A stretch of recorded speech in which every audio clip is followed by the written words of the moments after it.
Le procès dans l'affaire Le procureur contre Alassane Ag Abdulaziz Ag Mohamed Ag Mahmoud s'est déroulé du 14 juillet 2020 au 25 mai 2023 devant la Chambre de première instance 10 de la Cour pénale internationale qui siège à La Haye, aux Pays-Bas.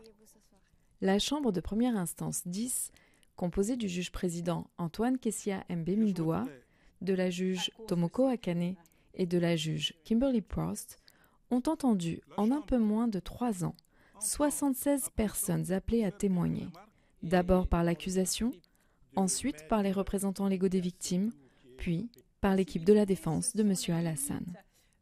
La Chambre de première instance 10 a pour fonctions et pouvoirs de déterminer la responsabilité pénale de M. Alassane.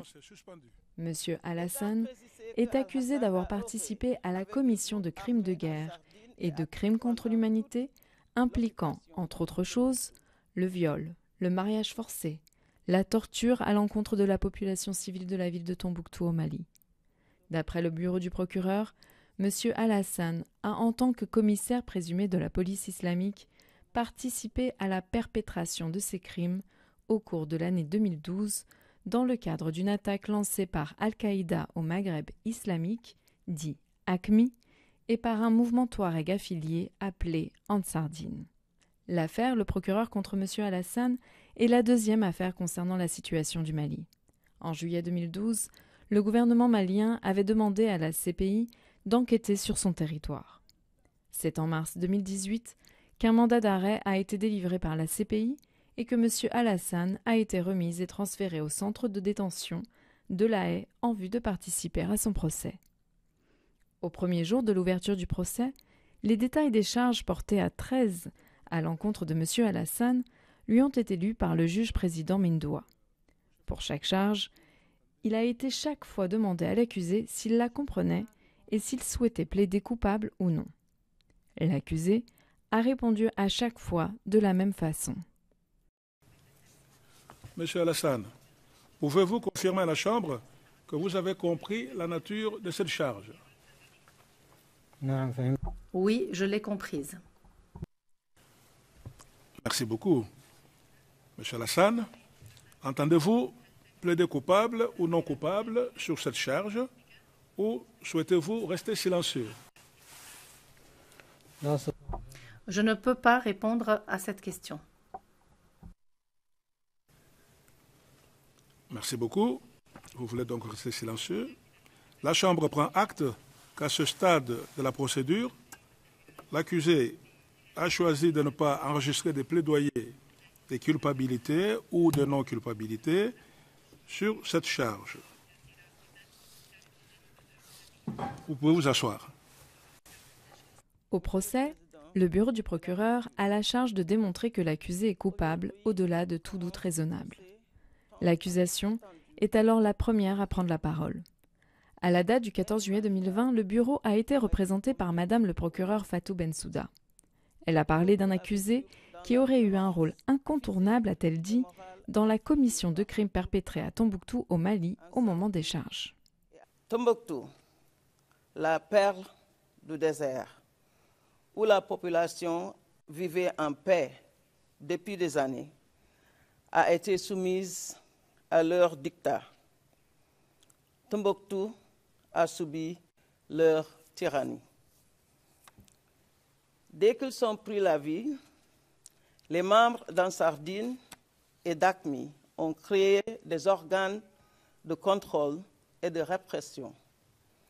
Ils ont notamment créé le tribunal islamique et la police islamique, dont Al-Hassan a été le commissaire incontournable et gelé. Ce faisant, les membres de ce groupe ont exercé une emprise implacable sur Tombouctou, sa région et la population civile impuissante. Leur plan et dessein était d'assujettir les Tombouctiens et Tombouctiennes à leur contrôle et pouvoir. Leur plan et dessein était de le soumettre à leur vision idéologiques et religieuses personnelles.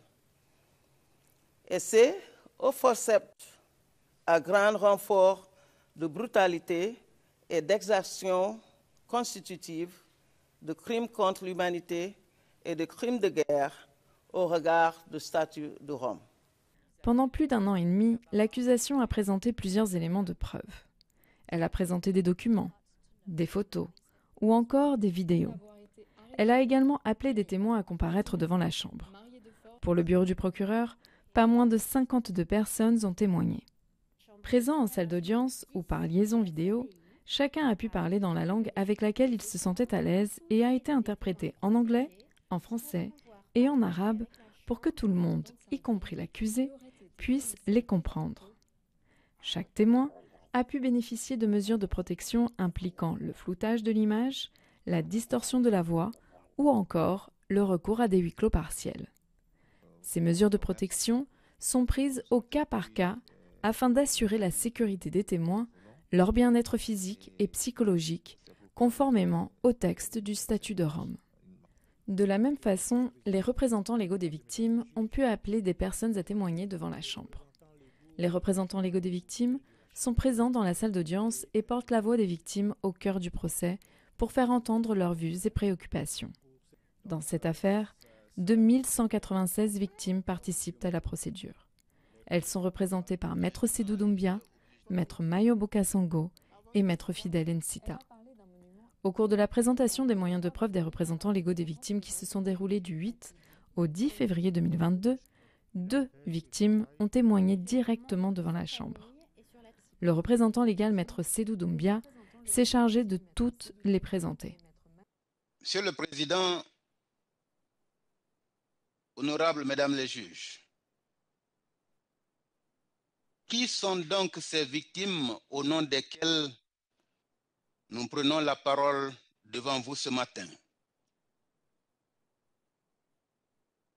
Il s'agit de ces hommes, de ces femmes et de ces enfants qui ont été la cible de violations graves de leurs droits fondamentaux dès le début de l'année 2012, dans la partie septentrionale de la République du Mali.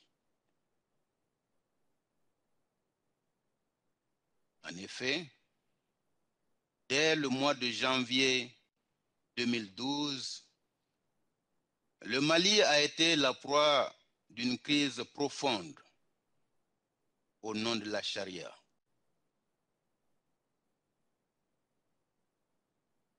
Simple rébellion au départ, les groupes armés se sont mués en force d'occupation djihadiste,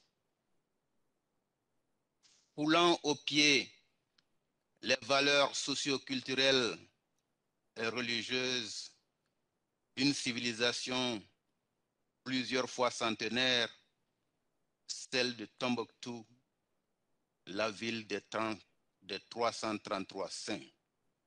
Pour le compte de la défense, ce sont 22 témoins qui ont été appelés devant la Chambre au cours de 7 mois d'audience. L'équipe de la défense a argumenté que M. Alassane ne peut pas être tenu personnellement responsable des crimes qui auraient été commis à Tombouctou en 2012. Maître Melinda Taylor, l'avocate principale, a fait valoir auprès des juges que tout ce qui se serait passé à Tombouctou en 2012 ne peut pas être intenté contre son client. Lorsque nous regardons les charges dans cette affaire, il semble que l'accusation a ratissé vraiment le charbon par rapport à tout ce qui s'est passé à Tombouctou en 2012 et pour trouver autant d'allégations que possible à présenter. Et ils ont décidé de se poser contre Alassane pour toutes ces choses-là. Ils lui font un procès pour les mariages, pour les arrestations, pour les flagellations qui n'ont rien à voir avec lui, pour des actes et des actions qui se seraient déroulés, même si Alassane n'était jamais venu à Tombouctou. Monsieur le Président, Mesdames les juges, La chose n'est pas de savoir s'il y a eu des choses terribles qui se sont produites à Tombouctou, mais plutôt si Ansardine, ou plus concrètement la police islamique, avait un plan commun qui était de commettre ces crimes horribles. Et plus important encore, si Alassane était au courant d'un tel plan et, sur la base de cette connaissance, a apporté une contribution intentionnelle à la réalisation de ces actes criminels. Et la défense démontrera que les éléments de l'accusation tombent dès le départ. Il n'y avait pas de plan organisationnel pour commettre ces actes ou maltraiter la population locale. Au cours d'un peu plus de 2 ans de procès pour lesquels 190 jours d'audience ont été comptabilisés, ce sont 76 personnes qui ont été appelées à témoigner viva voce. Au total, ce sont 13 212 éléments de preuve qui ont été versés au dossier de l'affaire. C'est sur la base de ces éléments que la Chambre fondera sa décision sur la culpabilité ou non de M. Alassane dans les événements qui se sont déroulés en 2012 à Tombouctou, au Mali.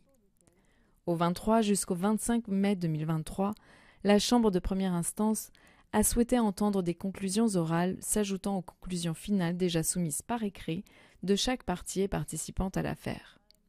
Le bureau du procureur, en la personne du nouveau procureur de la CPI Karim Khan et avec son procureur adjoint Mamanda Nyang, a répété qu'il ne s'agissait pas, avec cette affaire, de faire le procès d'une religion. Le premier substitut du procureur Gilles Dutertre a par la suite présenté un résumé des éléments de preuve qui ont été soumis tout au long du procès en décrivant les actes criminels qu'a subi la population de Tombouctou pendant l'occupation des groupes armés Ansardine et AQMI. Mais on n'a pas évoqué encore le plus sordide.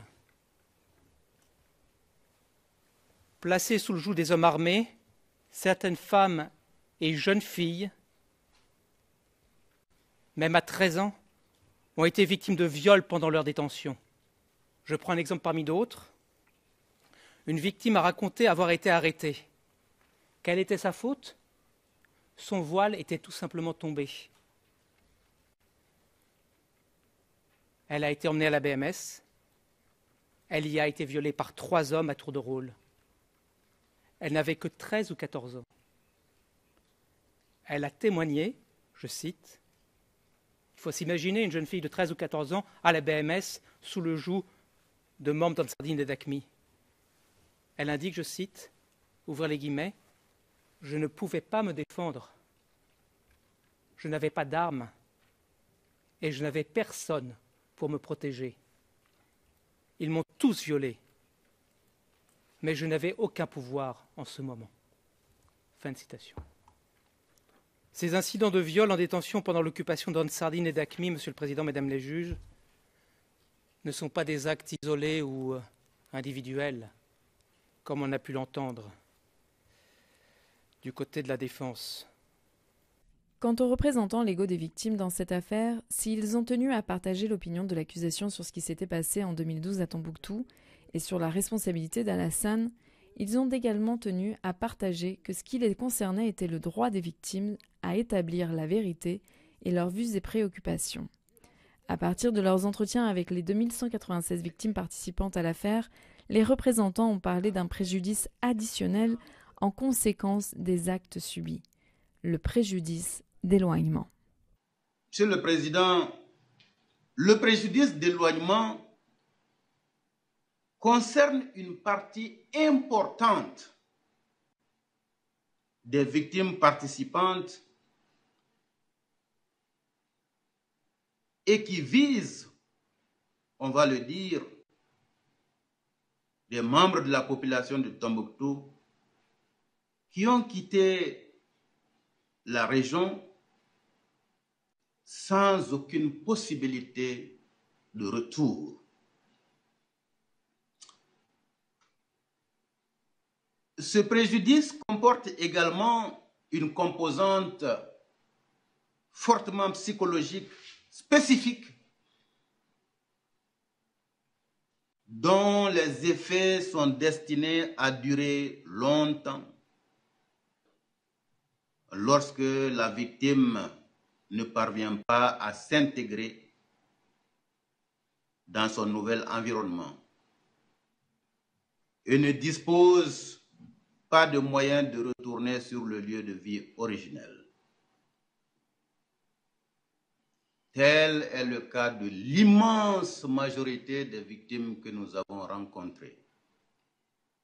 Du côté de l'équipe de défense de M. Alassane, plusieurs avocats se sont donné la parole à tour de rôle afin d'étayer auprès de la Chambre que les éléments de preuve apportés par l'accusation sont, selon eux, circonstanciels et ne se trouvent pas être au-delà de tout doute raisonnable. En plus, la défense fait valoir un portrait d'Alassane différent de celui dressé par le bureau du procureur, mais qui rejoint ce que l'avocate principale Melinda Taylor a relevé à partir de ce qu'ont dit les témoins de l'accusation eux-mêmes.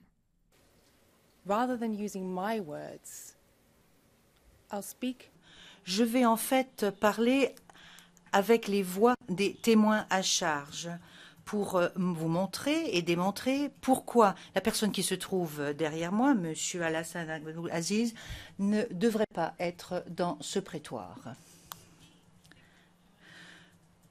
Le témoin P654, un notable songhai local, a décrit M. Alassane comme une petite sardine et non pas un dirigeant dans Sardine. Il a également dit que M. Alassane était timide, pacifique et sympathique. Un dépanneur qui travaillait pour rétablir les services à Tombouctou a dit à ce témoin « C'est une bonne chose que vous ayez un type comme cela pour nous faciliter les choses ». Le témoin P150, un témoin de l'accusation, a fait référence à M. Alassane comme étant un homme honnête, direct et franc, qui était aimé par la population. Il a convenu que Alassane était quelqu'un qui aidait les gens, quelqu'un qui voulait protéger sa communauté.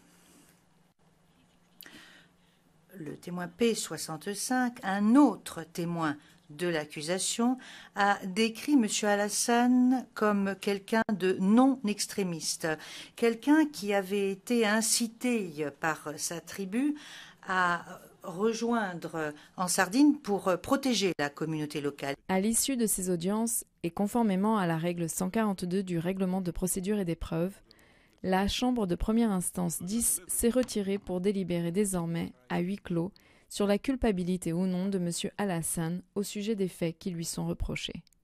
Le prononcé du jugement sera annoncé au public à une date ultérieure.